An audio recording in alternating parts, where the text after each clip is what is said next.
In terms of the producers and the artists working on ItyDity, you said there's like a lot of things sort of like preset in there. Is there sort of just like a standard like splits and things like that? Just in terms of that, you know, like once they get their final song, is there like a standard everybody knows before I even selected that this would be like a percentage thing, or do they discuss further along the way? You know, I'm just interested in how that goes along with, you know, you guys as sort of a third party initiating this sort of transaction.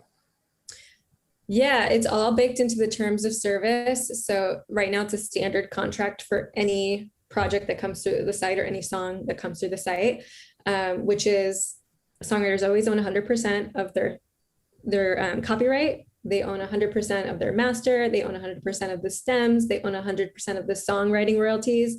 And then they split 10% of the sound recording royalties and keep 90%.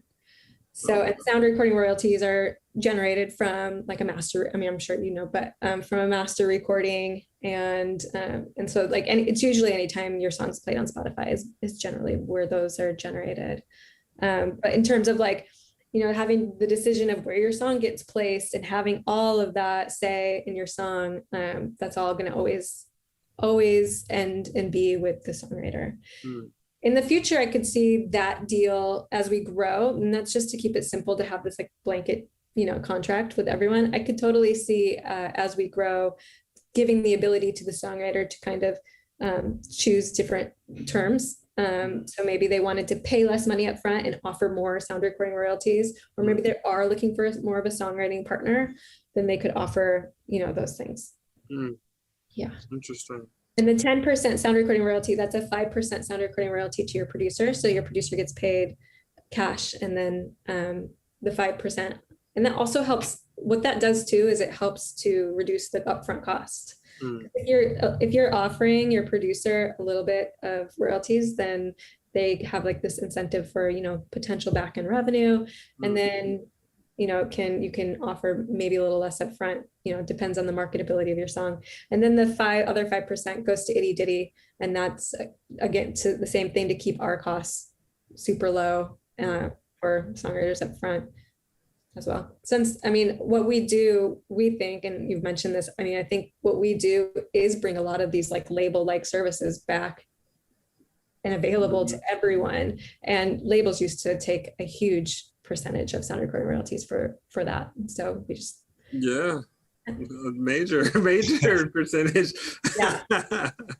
Yep. Pretty much everything, you know. Yeah.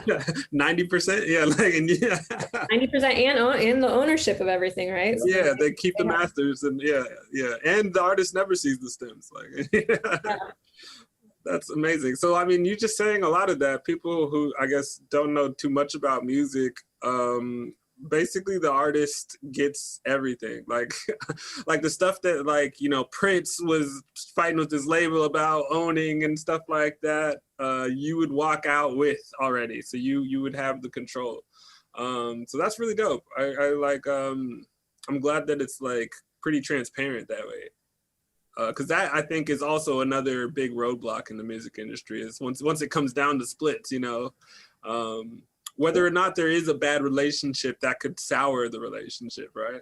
So and and like you said just now, like, and then that conversation a lot of times comes at the end.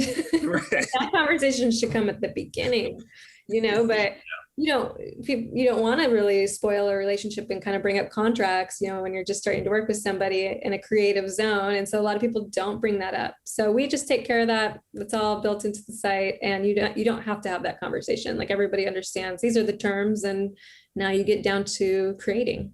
Yeah, you're not going to create like this guaranteed #1, you know, hit that's going to blow your whole career, and then come to the end of it like, yeah, we're going to need, you know, 100% of this if we're going to put this out, you know, stuff like that.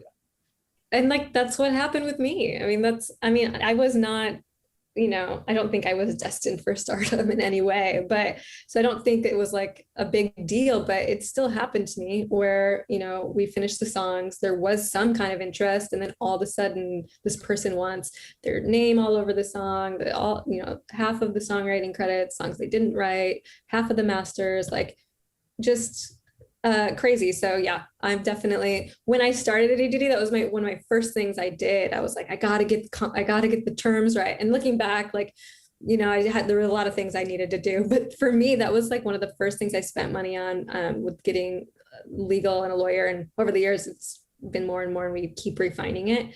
But yeah, it's super important to me.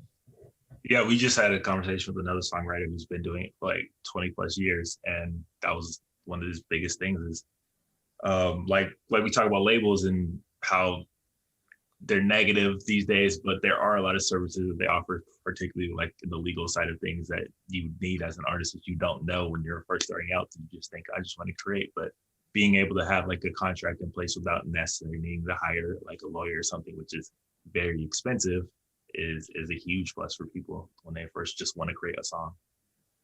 Yeah, I've heard that like advice given to songwriters, like, the best thing you can do is hire a lawyer. It's like, people aren't going to do that. Like, they don't have to spend money on that. They don't have the money, and then they don't want to spend the money on, it's yeah, it's always a big expense, but they are like very necessary. So you avoid all these horror stories that you get from the music industry. So I think that's like a really cool thing.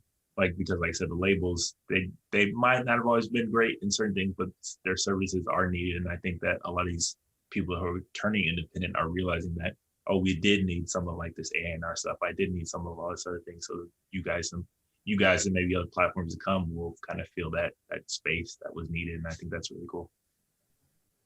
Thanks. Yeah, I think so. I think so too. Like, when I think about the structure that the label used to have in place for artists, and still has for some artists, like after they kind of make it.